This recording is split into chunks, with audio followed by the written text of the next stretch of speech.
The champagne glass shattered against the marble floor of the Grandview ballroom, sending crystal shards scattering like diamonds across the polished surface. But Joseph Rothschild didn't even flinch. His cold blue eyes remained fixed on the golden invitation in his manicured hands, a cruel smile playing at the corners of his mouth. Tonight wasn't just his wedding night.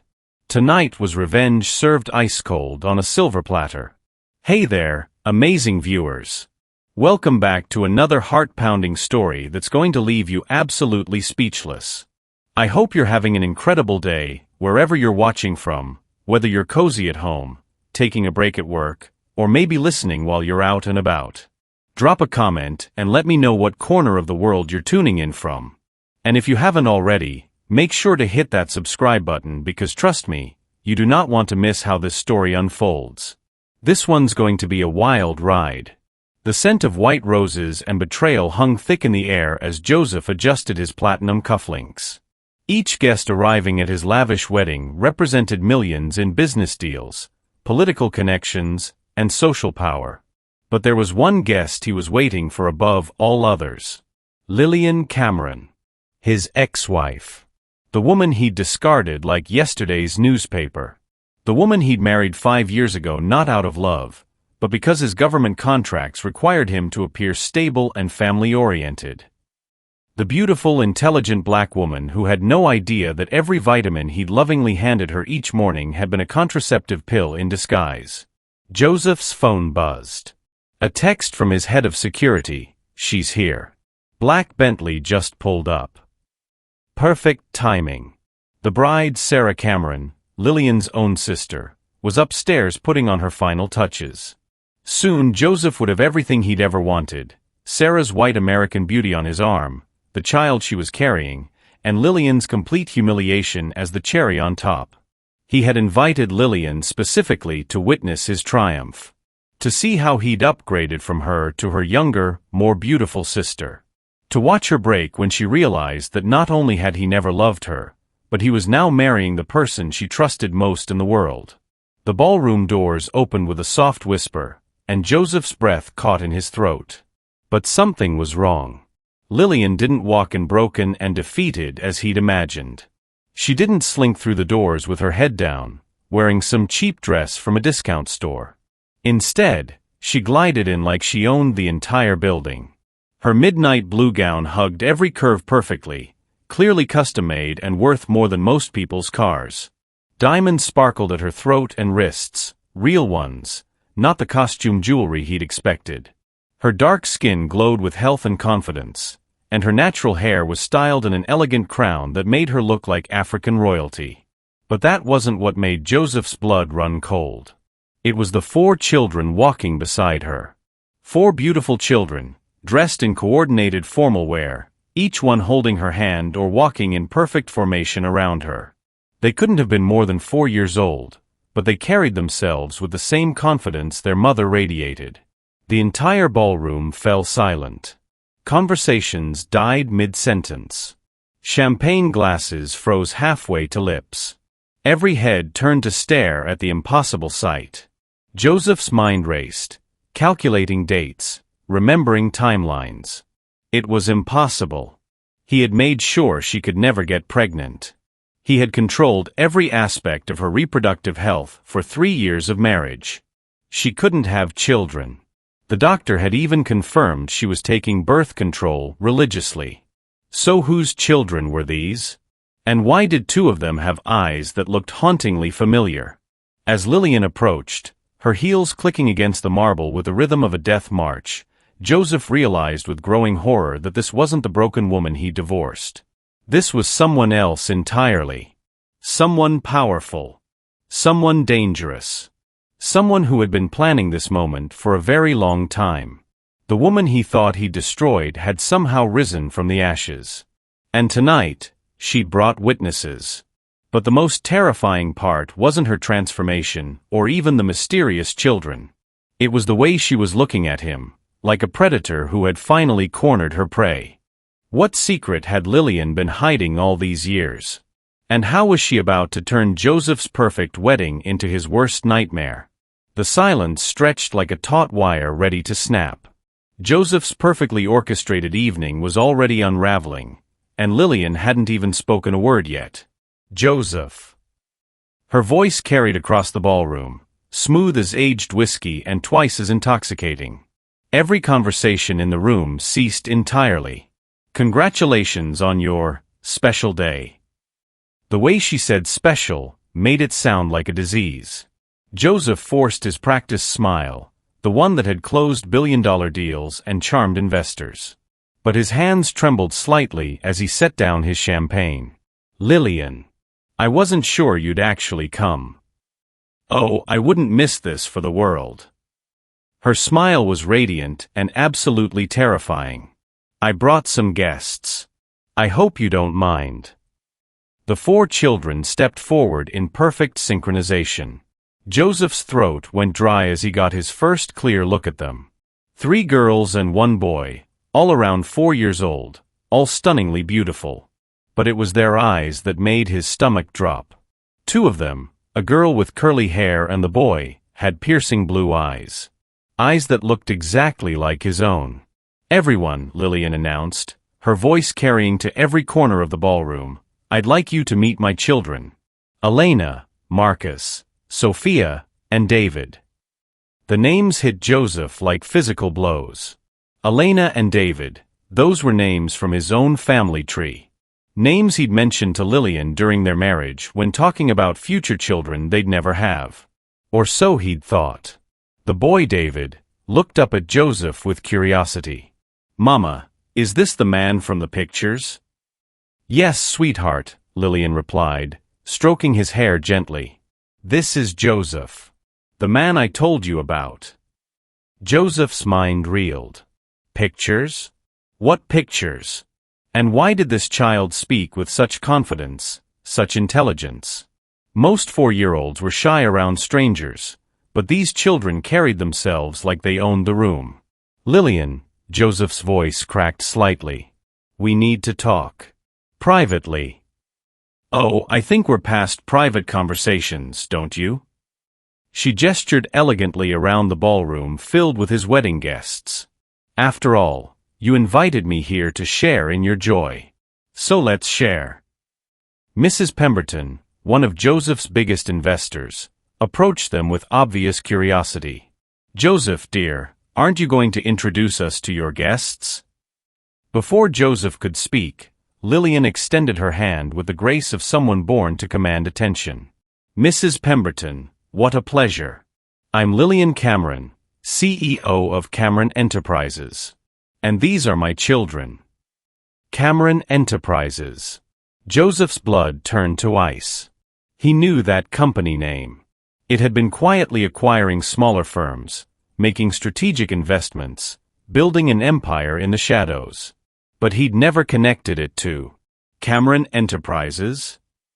Mrs. Pemberton's eyes widened with recognition and respect. My goodness, you're the Lilian Cameron? The one who's been revolutionizing sustainable technology? I've been trying to get a meeting with you for months. Joseph watched in growing horror as other guests began to gravitate toward Lilian. These weren't just random wedding attendees. These were his business associates, his investors, his carefully cultivated network of power and influence. And they were looking at his ex-wife like she was the most important person in the room. Which, apparently, she was. Little Elena tugged on her mother's dress. Mama, can we show them the surprise now? Not yet, sweetheart, Lilian murmured, but her eyes never left Joseph's face. We're waiting for someone special first. As if summoned by her words, the ballroom doors opened again. Joseph turned, expecting to see Sarah finally making her grand entrance as the bride. Instead, a tall man in an expensive suit walked in, flanked by 2 other men who were clearly bodyguards. But these weren't just any bodyguards. Joseph recognized the cut of their suits, the way they moved. These were the kind of security details reserved for heads of state. The man approached Lilian with obvious familiarity and respect. Ms. Cameron, everything is in place as you requested. Joseph's voice came out as barely a whisper. Who are you? Lilian's smile turned razor-sharp. "Joseph, I'd like you to meet my attorney, Harrison Wells. He's been handling some paperwork regarding our past business arrangements." Business arrangements? They'd never had any business arrangements. Their divorce had been clean, simple. She'd taken nothing, demanded nothing, disappeared into the night like a ghost. Hadn't she? Harrison Wells opened a briefcase and handed Lilian a manila folder. The paper inside looked official, covered in legal seals and signatures. "The contracts you requested are all finalized, Ms. Cameron," Wells said loudly enough for nearby guests to hear. "Your acquisition is complete." Acquisition? What acquisition? Joseph felt the walls of his perfect world beginning to crumble around him. This wasn't the broken, defeated woman he'd expected. This was a stranger wearing Lilian's face, a stranger who clearly had resources, power, and most terrifyingly of all, a plan. But the worst part wasn't even the mystery surrounding her transformation or the impossible children who might or might not be his. The worst part was the way she was looking at him, like she knew something he didn't. Like she'd been playing a game for years, while he thought he was the only player. And tonight, she was finally ready to reveal her hand. But first, she was still waiting for someone. Someone whose arrival would apparently signal the beginning of whatever elaborate revenge she'd been orchestrating. The question that made Joseph's hands shake wasn't who she was waiting for. It was whether he was strong enough to survive what came next. The ballroom doors burst open with a theatrical flourish that made every head turn. Sarah Cameron, the bride, Lilian's sister, Joseph's supposed salvation, finally made her entrance. But this wasn't the radiant, glowing bride Joseph had been expecting. Sarah stumbled through the doorway, her white designer gown wrinkled and stained, her makeup smeared, her blonde hair disheveled. She looked like she'd been crying for hours. Behind her, looking equally distressed, came Joseph's mother, Margaret Rothschild, whose face was pale with what could only be described as pure panic. "Joseph." Sarah's voice cracked across the ballroom like a whip. "We need to talk. Now."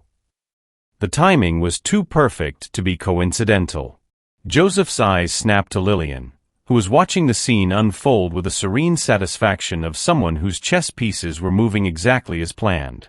"Sarah, what's wrong?" Joseph moved toward his bride, but she held up a trembling hand to stop him. "Don't." Her voice was raw with emotion. "Don't you dare pretend you don't know."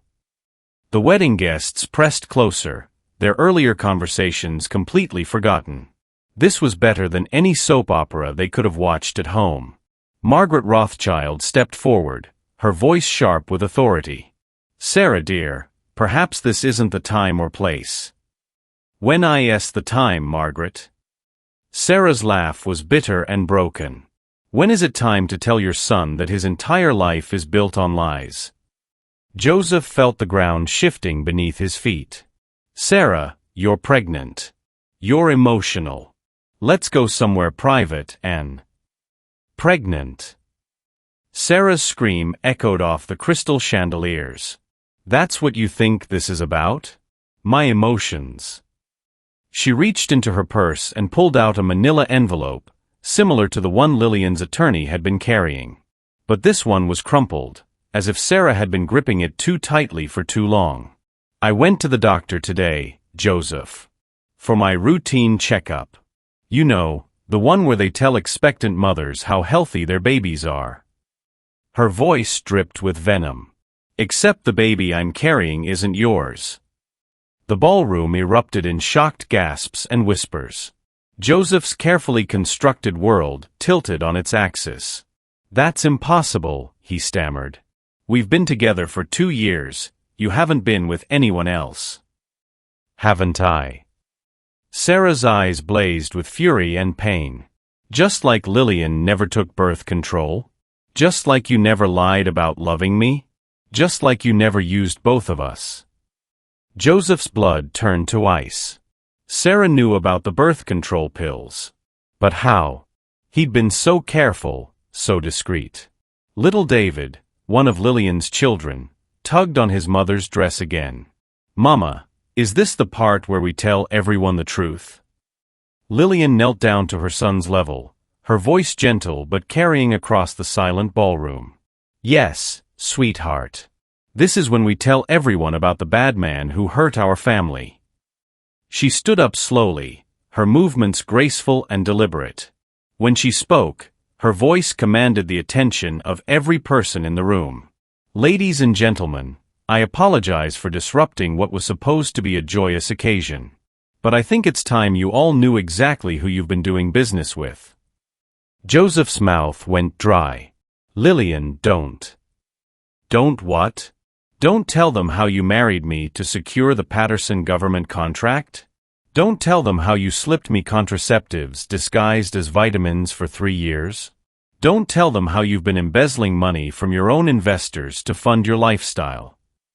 The accusations hit like bombs exploding in sequence. Joseph's investors stepped back from him as if he'd suddenly become radioactive. Those are lies.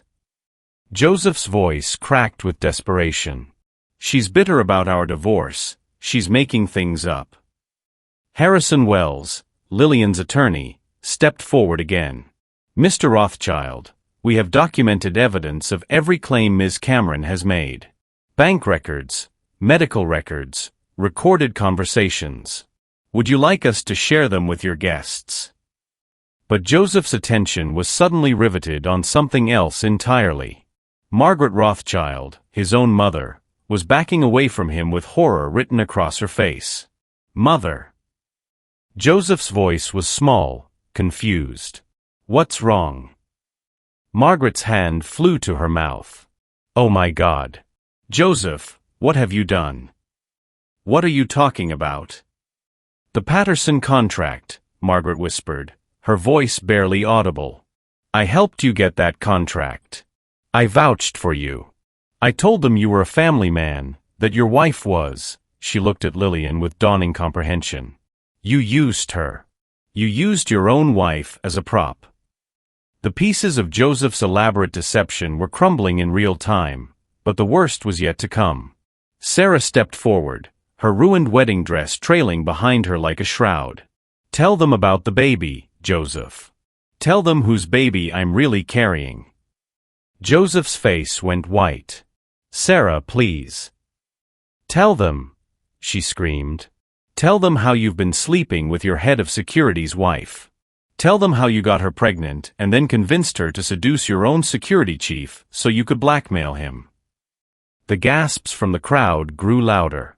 Joseph felt like he was drowning in his own lies. But Lilian wasn't done.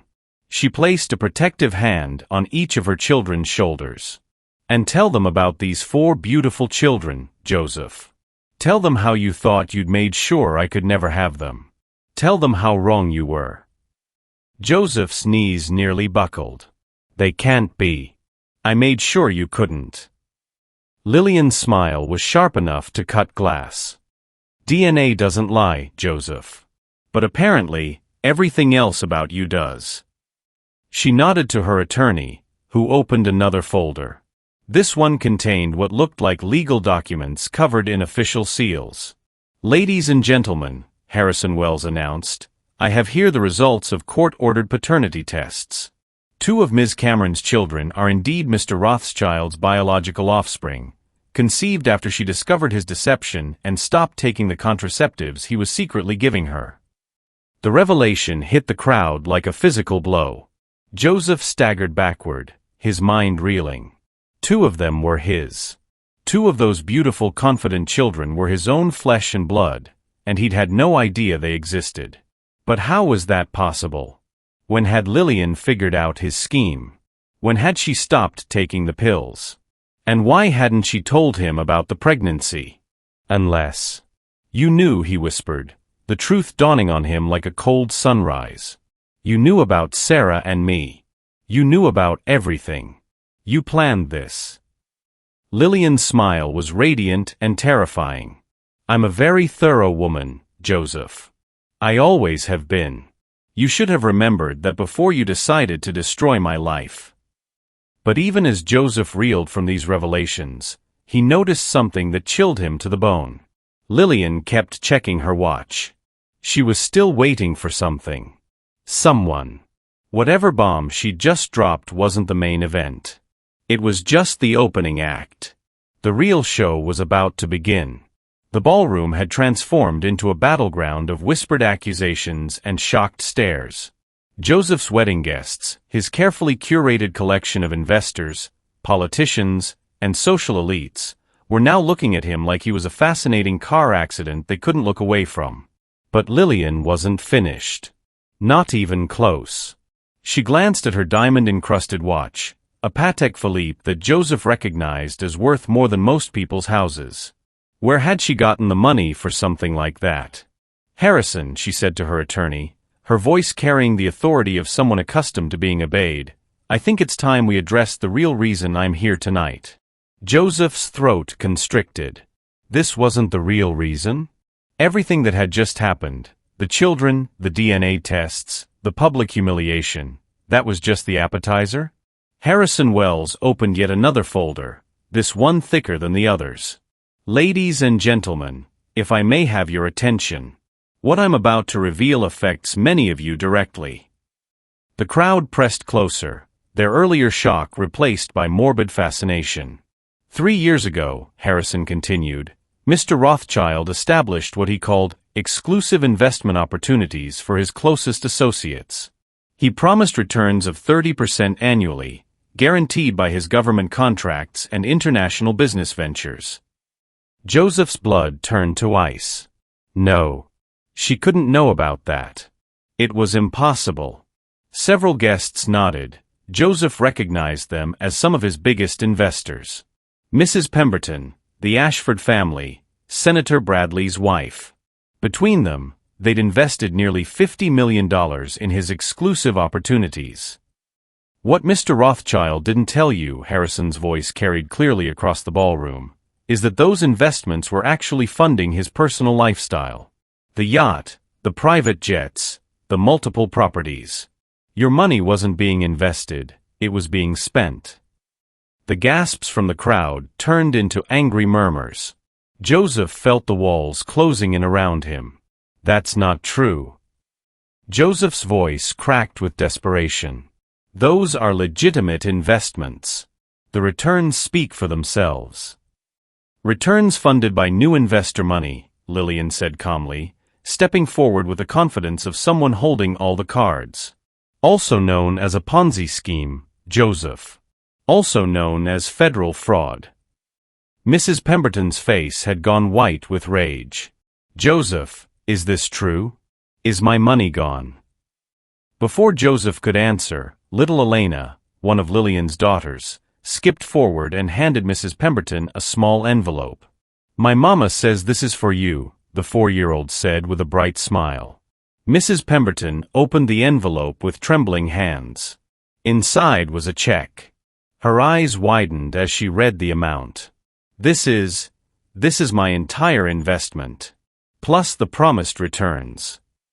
She looked up at Lilian in shock. How did you? I bought out your investment portfolio, Lilian explained simply. All of your investments. Every penny Joseph stole from you has been restored, with interest. The murmur from the crowd grew louder as other investors began receiving similar envelopes from Lilian's other children. Each envelope contained a check restoring their full investments. Joseph watched in growing horror as his entire financial empire crumbled in real time. Where did you get that kind of money? It's impossible. You had nothing when you left. Lilian's laugh was like silver bells mixed with razor blades. I had nothing? Joseph, I had the most valuable thing of all. I had the truth. She nodded to Harrison, who produced a tablet and began projecting images onto the large screen that had been set up for wedding photos. The first image was a bank statement. Cameron Enterprises. Current balance, $2.3 billion. The collective gasp from the crowd was audible. You see, Lilian continued, her voice carrying over the stunned silence, while you were playing your little games with contraceptives and secret affairs, I was building something real.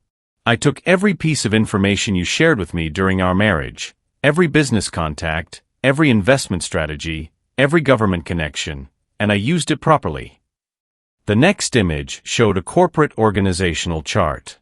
Cameron Enterprises sat at the top, with dozens of subsidiary companies beneath it. Joseph recognized many of the names. They were companies he'd been trying to do business with for years. Every contract you lost in the past 3 years? I won them. Every deal that fell through at the last minute? I made sure of that. Every investor who suddenly became unavailable? They were investing with me instead. Joseph's knees nearly buckled. You've been sabotaging me for 3 years. I prefer to think of it as justice, Lilian replied. You used me as a business prop for 3 years.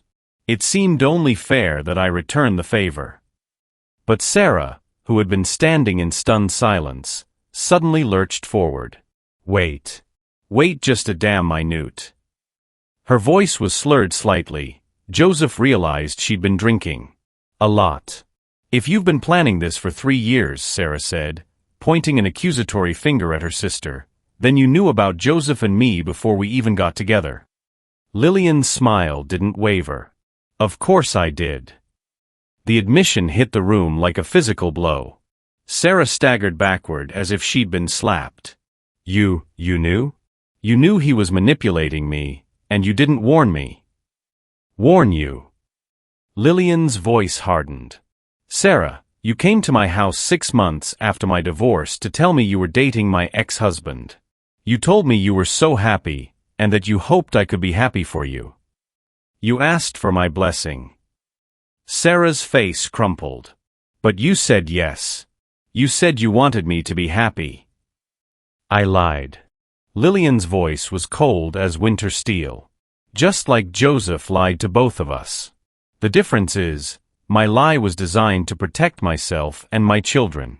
His lies were designed to destroy us.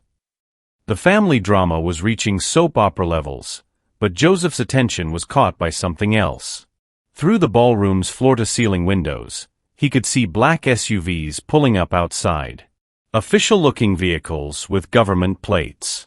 His blood turned to ice. Lilian, he whispered, what did you do? She checked her watch again. Right on time. The ballroom doors opened one final time, and 3 men in dark suits walked in. Joseph recognized the look immediately, federal agents. Behind them came a familiar figure that made Joseph's heart stop completely. Agent Patricia Morrison. FBI Financial Crimes Division. Joseph had been dodging her calls for months. Mr. Rothschild, Agent Morrison's voice cut through the ballroom like a knife. You're under arrest for fraud, embezzlement, and conspiracy to commit financial crimes. The wedding guests scattered like startled birds as the FBI agents moved forward with handcuffs. But even as his world collapsed around him, Joseph couldn't stop staring at Lilian. She was holding her children close, protecting them from the chaos, but her eyes never left his face. How long? He whispered as the agents approached. How long have you been working with them? Lilian's smile was triumphant and terrible. Since the day I discovered what you'd been doing to me. Did you really think I'd just disappear quietly? Did you think there wouldn't be consequences? The handcuffs clicked around Joseph's wrists, but his mind was reeling with a more terrifying realization. If Lilian had been planning this for 3 years, if she'd been working with the FBI, if she'd built a billion-dollar empire in secret, what else didn't he know? What other surprises was she planning for tonight? And why did he get the sinking feeling that his arrest was just the beginning of his nightmare, not the end? As the FBI agents led Joseph toward the ballroom doors in handcuffs, the wedding guests pressed against the walls like they were watching a live crime drama unfold. But just as Agent Morrison reached for the door handle, Lilian's voice cut through the chaos like a sword. Wait. The single word carried such authority that even the federal agents paused.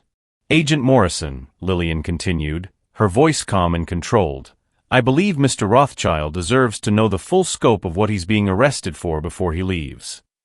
Agent Morrison glanced at Lilian with what looked like respect. Ms. Cameron, we discussed this. The additional charges can be. No. Lilian's voice was firm. He needs to understand everything. Tonight. Joseph's mind raced. Additional charges? What additional charges? Lilian approached him slowly, her heels clicking against the marble floor like a countdown timer. When she spoke, her voice was loud enough for everyone in the ballroom to hear. Joseph, do you remember our honeymoon in Switzerland? The question seemed to come from nowhere. Joseph stared at her, confused. What does that have to do with anything? You took me to that private banking conference in Geneva. You were so proud, showing me off to all your international contacts. You even let me sit in on some of your meetings. Joseph's throat went dry. Those meetings had been confidential. High-level discussions about offshore accounts, tax shelters, money laundering operations disguised as legitimate investments. You said I was too pretty to understand business, Lilian continued, her voice dripping with mock sweetness. You said I should just smile and look beautiful while the men talked about important things. The crowd was hanging on every word, but Joseph felt like he was suffocating. I did smile, Lilian said. And while I was smiling, I was recording everything. The admission hit Joseph like a physical blow.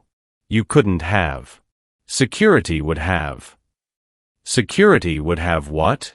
Searched your wife's jewelry for recording devices. Lilian touched the diamond necklace at her throat. This necklace has been recording conversations for 3 years, Joseph. Every business dinner, every private meeting, every illegal transaction you thought was secret.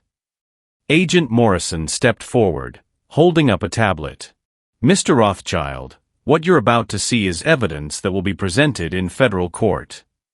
The tablet screen showed a video, grainy but clear enough to make out Joseph sitting at a conference table with several men in expensive suits. The audio was crystal clear. Joseph's own voice filled the ballroom. The beauty of routing the money through the Cayman accounts is that the IRS will never trace it back to the original investors. As far as they know, the money never existed. The video continued, showing Joseph discussing money laundering, tax evasion, and international fraud with casual indifference. In the background of the video, clearly visible, was Lilian, smiling and looking beautiful, just as he'd instructed. Just as she'd been recording his every word. 3 years of evidence, Agent Morrison announced to the stunned crowd. Enough to put Mr. Rothschild away for multiple decades. But Joseph's attention was riveted on something else in the video. In the background, he could see Lilian discreetly photographing documents with her phone. She hadn't just been recording conversations, she'd been copying files, stealing trade secrets, gathering intelligence. You were spying on me, he whispered in horror. From the very beginning. From our wedding night, Lilian confirmed. The moment I realized you'd married me for a business contract, I knew I needed insurance. Sarah, who had been standing in shocked silence, suddenly lurched forward. Insurance? Insurance? Lilian, he's the father of my baby. The declaration rang through the ballroom like a gunshot. Joseph's head snapped toward Sarah in confusion. What are you talking about? You just said the baby wasn't mine. Sarah's laugh was bitter and broken. No, Joseph. I said the baby I'm carrying isn't yours. But you are the father. The distinction seemed meaningless until Lilian stepped forward with another folder. Sarah, Lilian said gently, would you like to tell everyone about the artificial insemination, or should I? The color drained from Sarah's face. Lilian, you promised. I promised I wouldn't tell anyone until tonight. It's tonight. Agent Morrison looked confused. Ms. Cameron, this seems outside the scope of. Trust me, Lilian said, it's very much within scope. She opened the folder and pulled out medical documents. Ladies and gentlemen, 3 months ago, my sister Sarah Cameron underwent artificial insemination. The sperm donor was indeed Joseph Rothschild. Joseph felt like the ground was tilting beneath his feet. That's impossible. I never donated. You never knowingly donated, Lilian corrected. But you did provide samples. Multiple samples, over several years. The truth hit Joseph like a freight train. During their marriage, Lilian had convinced him to go to a fertility clinic for routine testing when they were supposedly trying to have children. She told him it was just to make sure everything was working properly. You stole my sperm, he whispered in horror. I preserved it, Lilian corrected. For evidence. DNA evidence that would prove paternity for any children you might father. I just never expected to use it quite this way. Sarah was crying now, mascara streaming down her cheeks. Lilian told me you wanted a baby but were too proud to ask me directly. She said you'd set up the whole thing as a surprise. She said you'd be so happy. And you believed her? Joseph's voice cracked. She's my sister. Sarah sobbed.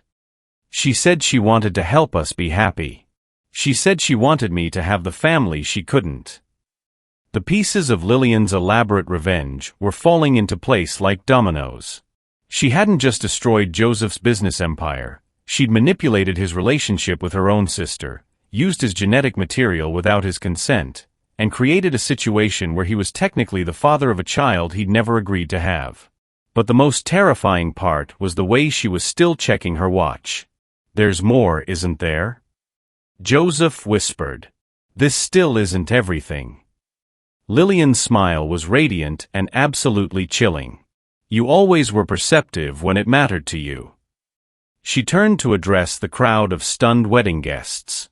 Ladies and gentlemen, I have one final revelation before Agent Morrison takes Mr. Rothschild into custody. The ballroom fell silent except for Sarah's quiet sobbing. The Patterson government contract, the one Joseph married me to secure, was worth approximately $500 million over 5 years. It was supposed to fund sustainable energy projects in developing nations. Joseph's blood turned to ice. The Patterson contract had been the foundation of his entire business empire. What Joseph didn't know, Lilian continued, is that I've spent the last 3 years documenting exactly where that money went. None of it went to sustainable energy. None of it went to developing nations. It all went into Joseph's personal accounts, his lifestyle, his business ventures.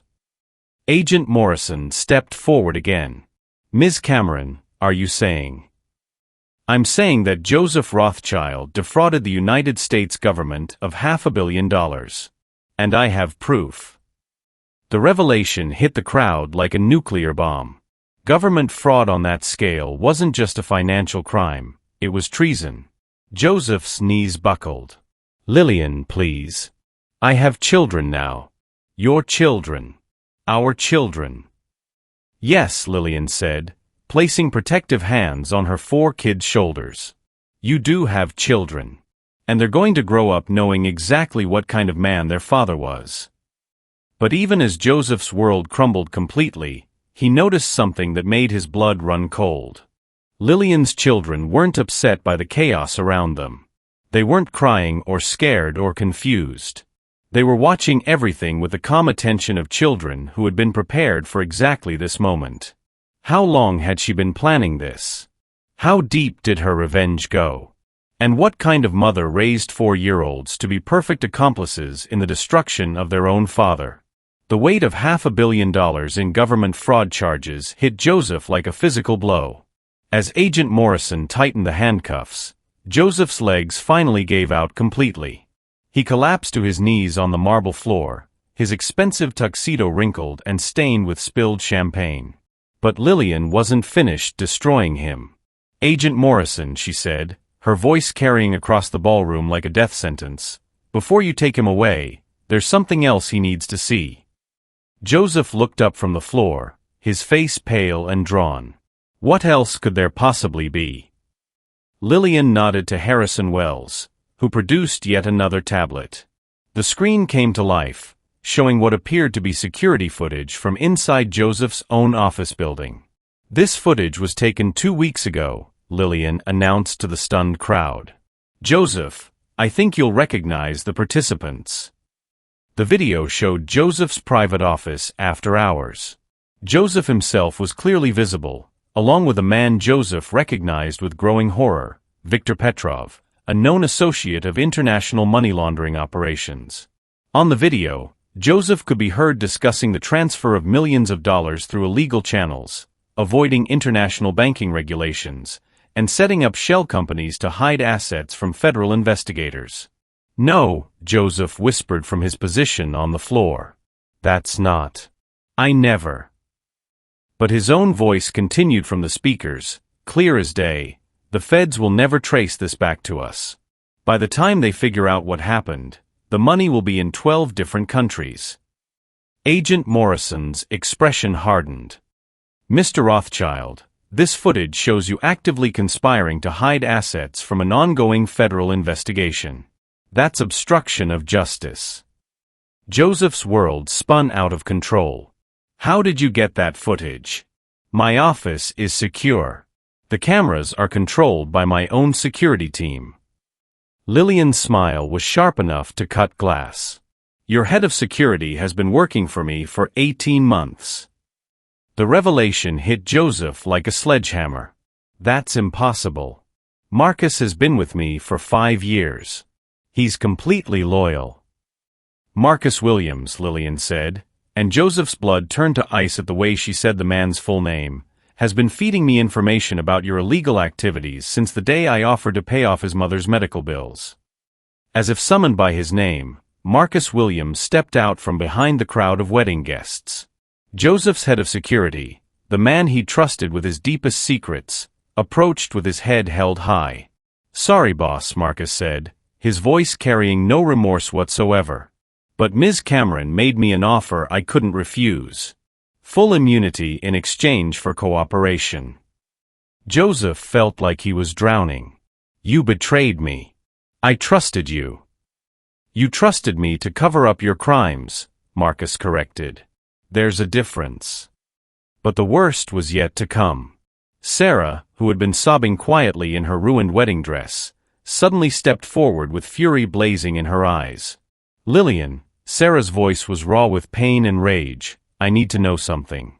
When you convinced me to get artificially inseminated with Joseph's sperm, when you helped me plan this whole pregnancy, did you know he was going to be arrested tonight?" The question hung in the air like a sword about to fall. Lilian's expression didn't change. "Yes." Sarah's scream of anguish echoed off the crystal chandeliers. "You knew? You knew he was going to prison, and you let me get pregnant with his baby anyway." "You wanted a child," Lilian said calmly. "I gave you one. I wanted a father for my child." Sarah collapsed onto a nearby chair, her hands pressed to her pregnant belly. "What am I supposed to do now? Raise this baby alone while its father is in federal prison?" "You'll do what millions of single mothers do," Lilian replied without sympathy. "You'll figure it out." The cruelty of the statement shocked even the jaded wedding guests.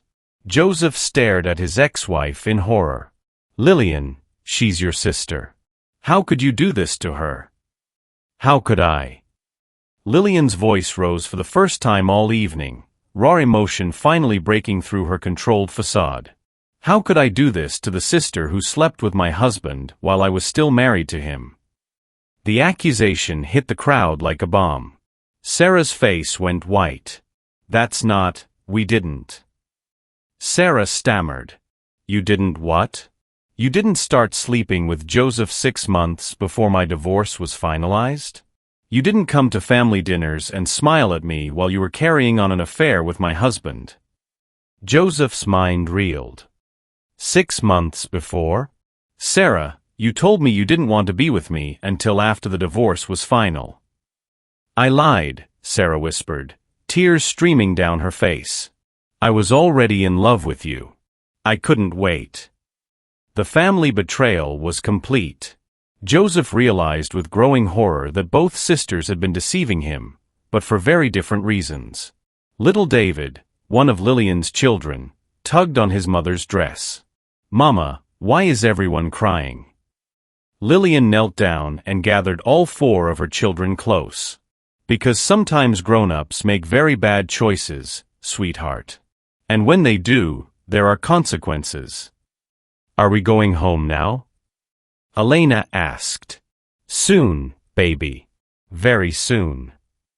Joseph watched this tender family moment from his position on the floor in handcuffs, and the full scope of what he'd lost hit him like a physical blow.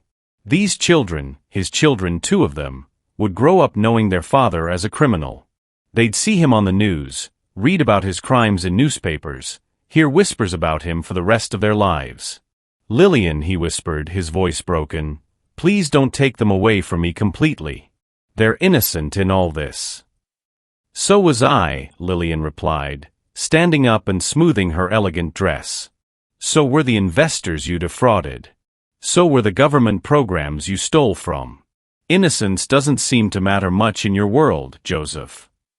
Agent Morrison stepped forward. Mr. Rothschild, we need to go. You have the right to remain silent. As the Miranda rights echoed through the ballroom, Joseph realized that this wasn't just the end of his freedom, it was the end of everything he'd ever thought he understood about his life. His business empire was gone. His marriage was over before it had even begun. His own sister-in-law was pregnant with his child, but would raise it alone. His children would grow up thinking of him as a monster. But the most terrifying part wasn't even the prospect of decades in federal prison. It was the look in Lilian's eyes as she watched him being led away. There was no satisfaction there, no joy in her victory. There was only cold, calculating justice. And something else.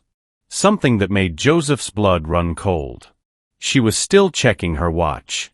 Even now, even as his arrest was being completed, she was waiting for something else. This still wasn't over. Whatever final blow she had planned, whatever last piece of revenge she'd been orchestrating, it was still coming. And Joseph had the terrible feeling that everything that had happened tonight, the humiliation, the arrests, the family destruction, was just the opening act for something far worse.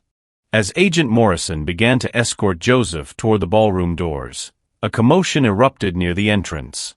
A tall, distinguished man in an expensive suit burst through the doors, flanked by 2 attorneys who looked like they'd been roused from bed and told to move fast. Stop! The man's voice boomed across the ballroom. Agent Morrison, you will not remove my client from this building. Joseph's head snapped up in shock. Father. Charles Rothschild, Joseph's father and the patriarch of the Rothschild business empire, strode across the marble floor with a commanding presence that had built a dynasty. At 72, he was still formidable, still powerful, still the kind of man who could stop federal agents with a single word. Agent Morrison, Charles continued, his voice carrying the authority of someone who'd been making billion-dollar deals since before she was born, I believe there's been a misunderstanding. Lilian's expression shifted slightly, the first crack in her composed facade all evening. She hadn't been expecting this. Mr. Rothschild, Agent Morrison replied carefully, your son is under arrest for federal crimes. Unless you have some evidence that I have a presidential pardon. The words hit the ballroom like a nuclear bomb. Charles Rothschild produced a document with official seals and signatures, holding it high enough for everyone to see. Signed by the President of the United States 3 hours ago, Charles announced. My son's cooperation with ongoing federal investigations into international money laundering has been deemed invaluable to national security. All charges against him are hereby dismissed. Joseph stared at his father in complete shock.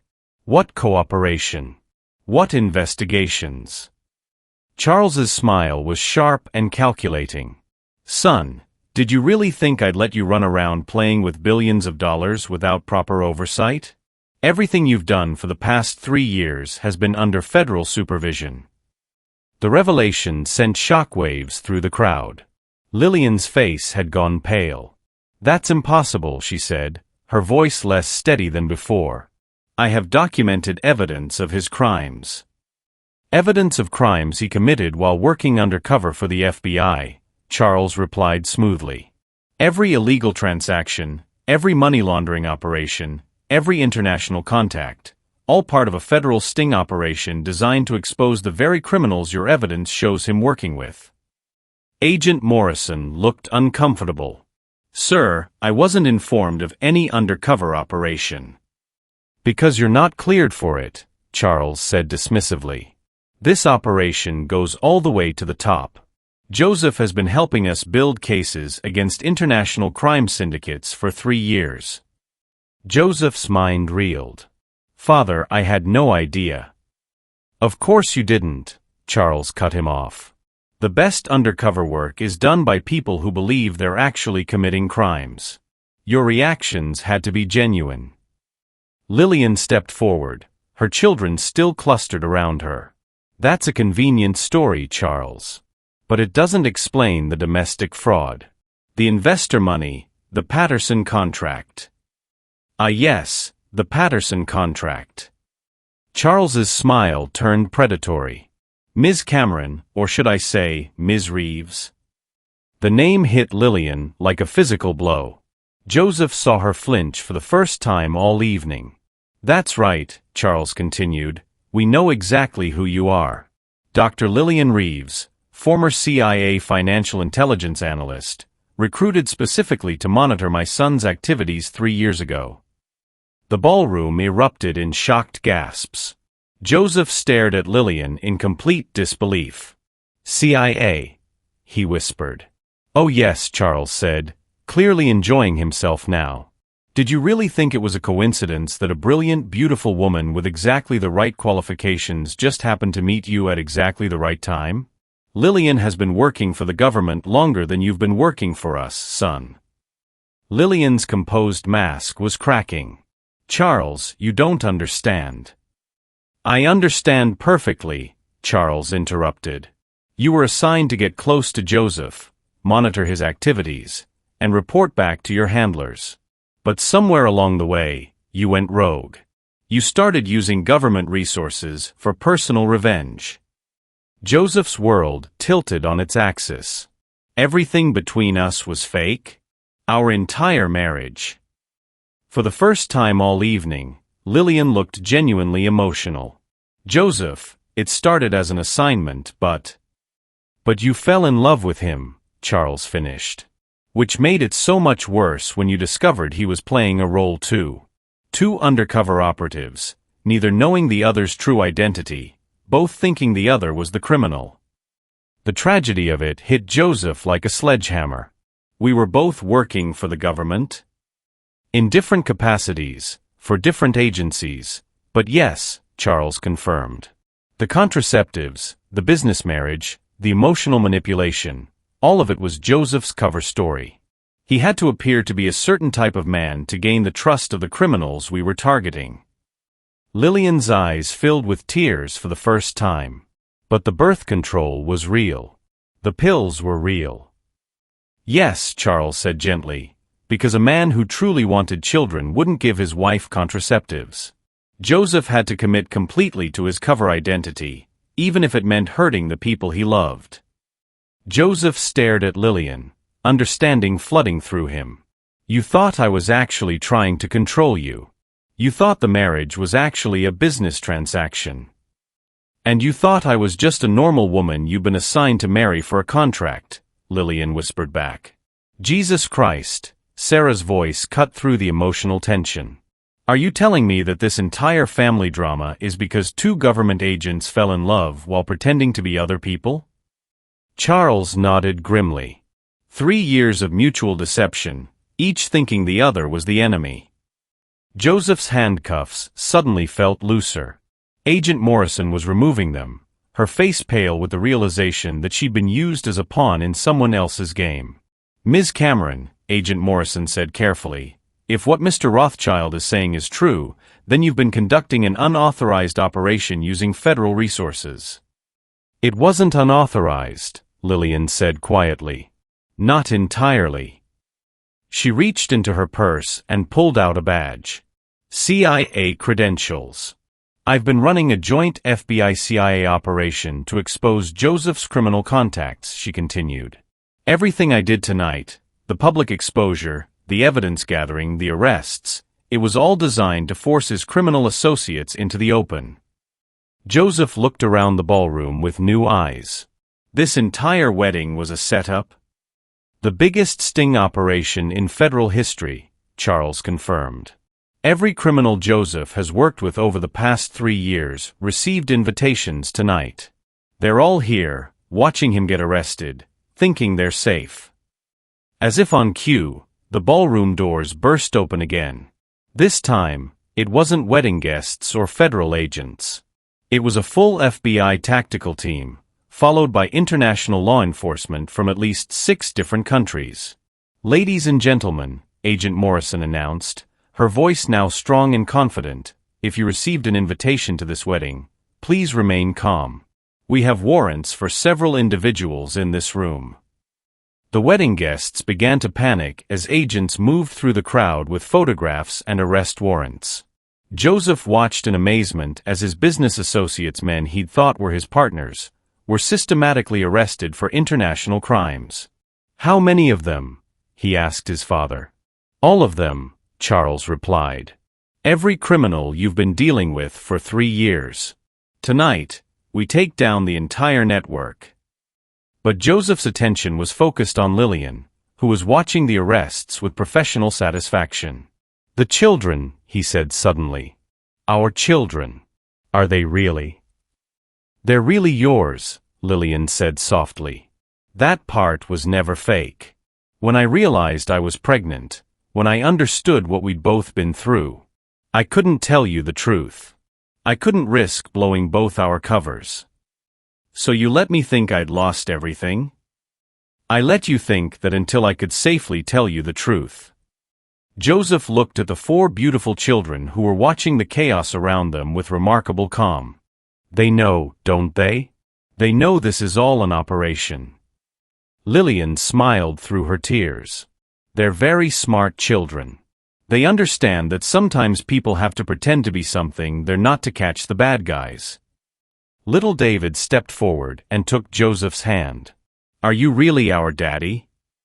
Joseph knelt down to the boy's level, his heart breaking and healing at the same time. "Yes, son. I'm really your daddy. Mama said you were fighting the bad guys, but you had to pretend to be bad too." "That's right. Are you done pretending now?" Joseph looked up at Lilian, seeing her clearly for the first time in 3 years. Not as the woman who destroyed him, but as the woman who'd sacrificed everything to save him. "Yes," he whispered. "I'm done pretending." The ballroom had transformed into a war zone of federal operations. As international law enforcement continued their coordinated arrests, Joseph found himself standing in the eye of the storm, finally understanding the elaborate 3-year operation he'd unknowingly been part of. But there was still one piece missing. "Sarah," Joseph said, turning to his pregnant bride who was still sitting in her ruined wedding dress, "if Lilian and I were both undercover, then what?" "Sarah wasn't part of the operation," Lilian said quietly. "Her involvement was collateral damage." Sarah looked up with red-rimmed eyes. "What are you talking about?" Charles Rothschild stepped forward, his expression grim. "Ms. Cameron, your sister became romantically involved with Joseph during his undercover work. That wasn't part of the plan." "No," Lilian said, her voice stronger now, "it wasn't. But I couldn't tell her the truth without compromising the operation. So I had to let her believe that Joseph was really the man he was pretending to be." Joseph's stomach dropped. "The artificial insemination. You convinced her to get pregnant with my child because I needed her to be personally invested in tonight's outcome," Lilian finished. "If she was just your girlfriend, she might have walked away when things got complicated. But if she was carrying your child, she'd stay to watch you destroy me," Joseph whispered in horror.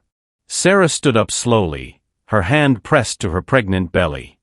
"You used my love for him as part of your operation." "I used everything," Lilian said, and for the first time, her voice carried genuine regret.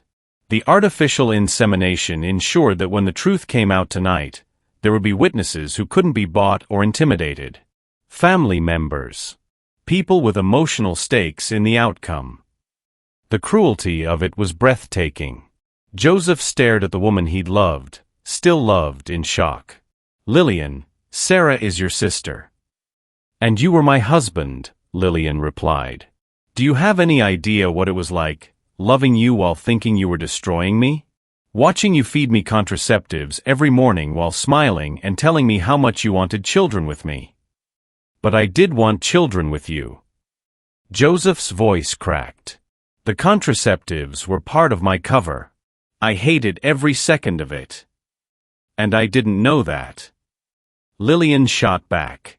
"All I knew was that my husband was systematically ensuring I could never have his children while carrying on an affair with my sister." The pain in her voice was raw and real. Joseph realized that while he'd been suffering through his undercover role, she'd been suffering through what she thought was a real marriage to a monster. Sarah stepped between them, her voice shaking with fury. "Stop. Both of you, just stop. You want to know what's cruel? I'll tell you what's cruel." She turned to face the crowd of wedding guests, her voice carrying across the ballroom. "I fell in love with a man who was pretending to be someone else. I got pregnant by a man who didn't know I existed in any real sense. And my own sister manipulated me into it because she needed witnesses for her government operation." The raw honesty of Sarah's pain silenced the room. "But you know what the worst part is?" Sarah continued, tears streaming down her face. "I still love him. Even knowing that everything between us was built on lies, I still love him." Joseph's heart broke watching her. "Sarah, I never meant for any of this to happen." "I know," she whispered.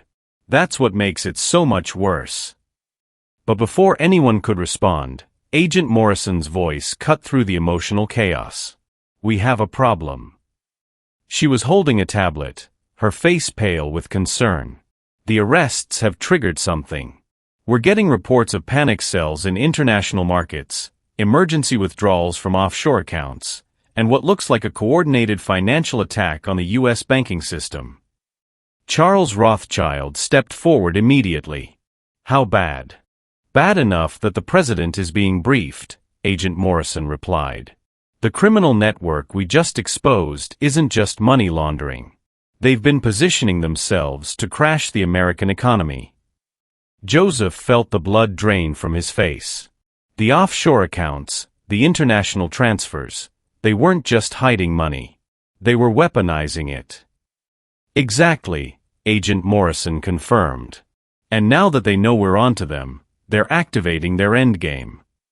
Lilian moved to a laptop that Harrison Wells had brought, her fingers flying over the keyboard with the precision of someone trained in financial warfare. "I can trace the transfers," she said, her voice all business now. "But I need access to Joseph's accounts. All of them." "Lilian, those accounts are compromised," Charles warned. "If you access them now, they'll trace the access back to us," Lilian finished. "I know. But it's the only way to stop what they're doing." Joseph stepped forward without hesitation. "Do it." "Joseph, if she accesses those accounts, every criminal organization in the world will know exactly where we are," Agent Morrison warned. "Then we'd better work fast," Joseph replied, moving to stand beside Lilian at the laptop. For the first time in 3 years, they were working together instead of against each other. "There," Lilian pointed at the screen. $75 billion being transferred simultaneously through 12 different countries. If those transfers complete, the dollar crashes, Joseph finished. And every American savings becomes worthless overnight. Can you stop it?" Agent Morrison asked. Lilian's hands moved across the keyboard like a pianist playing a complex symphony. "I can redirect the transfers, but I need authorization codes that only Joseph has." "What kind of codes?" Joseph was already pulling out his phone, accessing encrypted files. "Biometric locks tied to my fingerprints and retinal scan. They required me to be present for any major transfers." "Smart," Charles murmured. "The criminals needed you alive and cooperative." Which means they never expected us to figure out their endgame, Lilian added. Working together, Joseph and Lilian began the complex process of intercepting and redirecting $75 billion in stolen money. Around them, federal agents coordinated with international law enforcement, while Sarah watched the entire operation with growing amazement. Transfer 1 redirected, Lilian announced. 11 to go. Wait, Joseph said, studying the screen. These aren't just random accounts. Look at the destination codes. Lilian's eyes widened as she followed his logic. They're not trying to crash the economy. They're trying to steal it. What do you mean? Agent Morrison asked. Every transfer is going into accounts that mirror legitimate government holdings, Joseph explained. If these transfers had completed, it would look like the U.S. government was stealing money from its own citizens, creating economic chaos and political revolution simultaneously, Lilian added grimly. Can you stop it? We can do better than that, Joseph said, his fingers flying over his phone. We can reverse it. Working with the synchronization they developed during their marriage, Joseph and Lilian began tracing the money backward through the criminal network. Every stolen dollar, every hidden asset, every offshore account that had been used to fund international crime for the past decade. Transfer 8 redirected, Lilian called out. Joseph, look at this. On the screen, a pattern was emerging.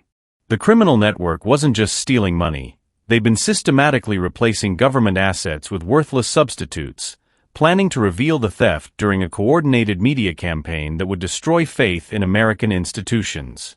This isn't just financial crime, Joseph breathed. This is an attack on democracy itself. Which is why we needed 3 years to build this case, Charles said proudly.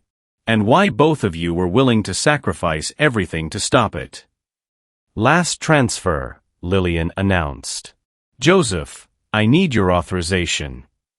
Joseph placed his hand on the biometric scanner, then leaned forward for the retinal scan.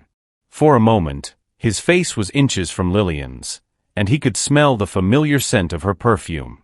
Transfer complete, she whispered. $75 billion returned to its rightful owners. The ballroom erupted in cheers from the federal agents. Agent Morrison was on her phone with what sounded like very relieved superiors. But Joseph only had eyes for Lilian. We did it, he said softly. We did, she agreed. I'm sorry, he whispered. For everything you went through. For every day you thought I was the enemy. I'm sorry too, she replied. For using Sarah. For letting you think you'd lost your children. For making you believe I hated you. Do you? Joseph asked. Hate me? Lilian looked at their 4 children, who were watching their parents with hopeful eyes. I love you, she said simply. I never stopped loving you. Even when I thought you were the worst person in the world, I loved you. That's what made it hurt so much. Joseph reached for her hand, and for the first time in 3 years, she let him take it. Can we try again? He asked. All of us? As a real family this time. Before Lilian could answer, little Elena stepped forward. Mama, does this mean Daddy can come home now? Lilian smiled through her tears. Yes, sweetheart. Daddy can come home now. But even as Joseph pulled his family into his arms for the first time, he noticed Sarah standing alone in her ruined wedding dress, watching their reunion with heartbreak written across her face. The operation was over. The criminals were caught. The economy was saved. But their family? That was going to take a lot more work to heal. 6 months later, Joseph stood in the kitchen of his new home, not the massive mansion he'd lived in before, but a beautiful colonial house with a backyard where children could play safely. The morning sun streamed through windows that Lilian had chosen, casting warm light across the breakfast table where their 4 children sat eating pancakes. Daddy, you're burning the bacon, Sophia announced matter-of-factly, pointing at the smoking pan. Joseph quickly flipped the strips, laughing. Thank you, sweetheart. What would I do without my sous chef? Starve, Elena chimed in, making her siblings giggle. The sound of children's laughter still felt like a miracle. For 3 years, Joseph had thought he'd never have this. A real family, a real home, the simple joy of Sunday morning breakfast chaos. Lilian walked into the kitchen wearing one of his old t-shirts and jeans, her hair pulled back in a messy ponytail. She looked younger, happier, more relaxed than he'd seen her since their wedding day 5 years ago. "How's our patient this morning?" Joseph asked, nodding toward the guest room where Sarah had been staying since her son was born 3 months ago. "Better," Lilian said, pouring herself coffee. She actually smiled when little James grabbed her finger this morning. Postpartum depression had hit Sarah hard after the birth of Joseph's son, the child conceived through artificial insemination during the chaos of their elaborate sting operation. The guilt of her unknowing participation in a federal investigation, combined with the trauma of learning that her entire relationship had been built on government-mandated deception, had left her struggling to bond with her baby. But Lilian had insisted Sarah move in with them during her recovery. "We're family," she'd said simply. Complicated, messy, government-operative family, but family nonetheless. "Is she ready for visitors?" Joseph asked. Agent Morrison called. She wanted to stop by and see how Sarah's doing. "Patricia's not coming as an agent," Lilian reminded him. "She's coming as a friend." It still amazed Joseph how many genuine friendships had emerged from their elaborate deception. Agent Morrison had become a regular visitor, helping Sarah navigate the legal complexities of raising a child whose father was technically a federal witness. Marcus Williams, Joseph's former head of security, now ran security for Lilian's legitimate business empire and had become an uncle figure to all 5 children. "Daddy." David called from the living room. "The news is talking about you again." Joseph groaned. Even 6 months later, the media was still fascinated by what they dubbed the wedding sting, the most successful coordinated takedown of international financial crime in history. "Turn it off, buddy," Joseph called back. "We don't need to hear." "No, wait," Lilian said, moving to the living room. "This might be different." Joseph followed her, wiping his hands on a dish towel. On the television, a news anchor was standing in front of the newly opened Rothschild Cameron Center for Financial Justice, a non-profit organization that Joseph and Lilian had founded to help victims of financial crimes. 6 months after the historic arrests that prevented what economists are calling the crime of the century, the anchor reported, the recovered assets have been returned to defrauded investors, and the Rothschild Cameron Center has helped over 3,000 families recover stolen savings. Joseph smiled, watching footage of families receiving checks for money they'd thought was lost forever. This was better than any business empire he'd ever built. In related news, the anchor continued, former CIA analyst Lilian Cameron Rothschild has been nominated for the Presidential Medal of Freedom for her role in preventing economic terrorism. "They're giving you a medal," Joseph said, wrapping his arms around his wife from behind. "They're giving us a medal," Lilian corrected, leaning back against him. "We did this together." Their remarriage ceremony 3 months ago had been the complete opposite of Joseph's first wedding, small, intimate, attended only by family and the federal agents who had become their extended family. No elaborate deceptions, no hidden agendas, just 2 people who had found their way back to each other through the chaos. A cry from the guest room interrupted their moment. "That's James," Sarah's voice called weakly. "I've got him." But Lilian was already moving. "I'll help." Joseph watched his wife disappear into the guest room and marveled at her capacity for forgiveness.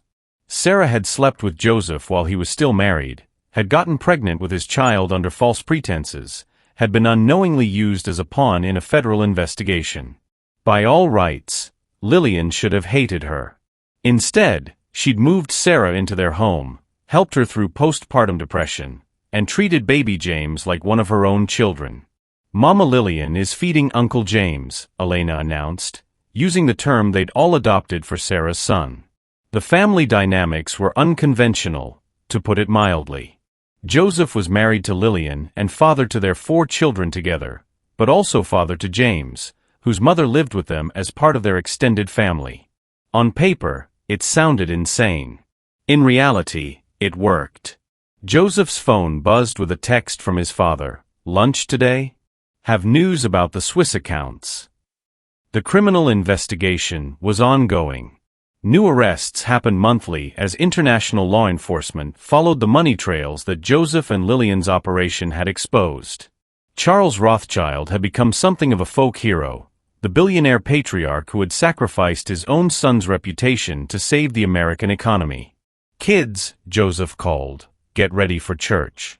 Grandpa Charles is picking us up in an hour." Sunday services at their small neighborhood church had become a family tradition.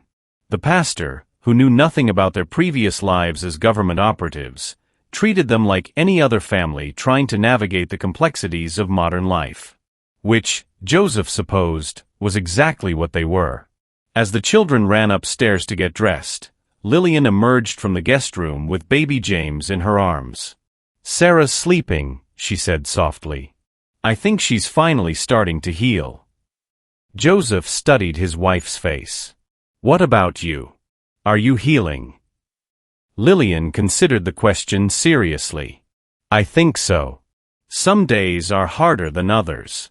Sometimes I still wake up and think you're going to hand me a contraceptive disguised as a vitamin.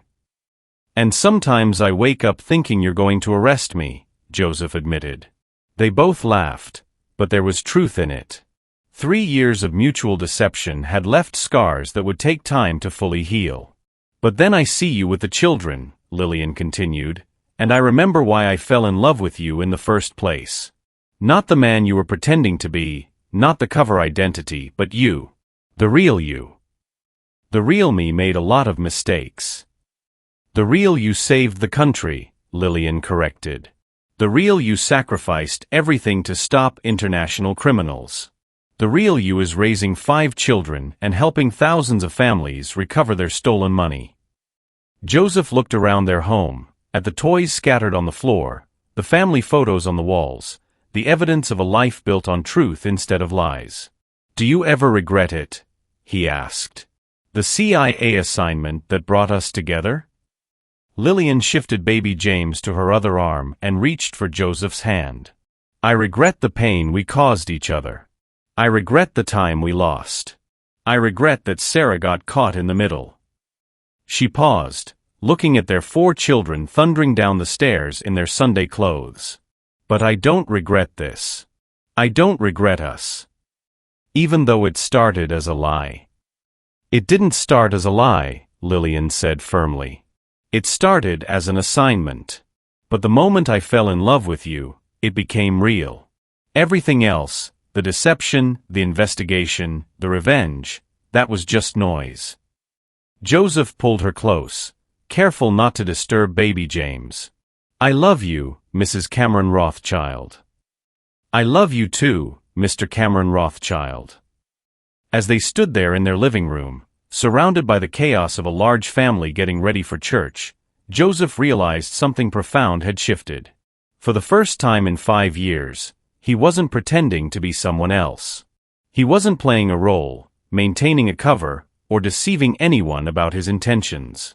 He was exactly who he appeared to be, a husband, a father, a man trying to build something good from the wreckage of necessary lies. "Daddy. Mama." Elena called from the front door. "Grandpa's here." Through the window, Joseph could see his father's car pulling into the driveway.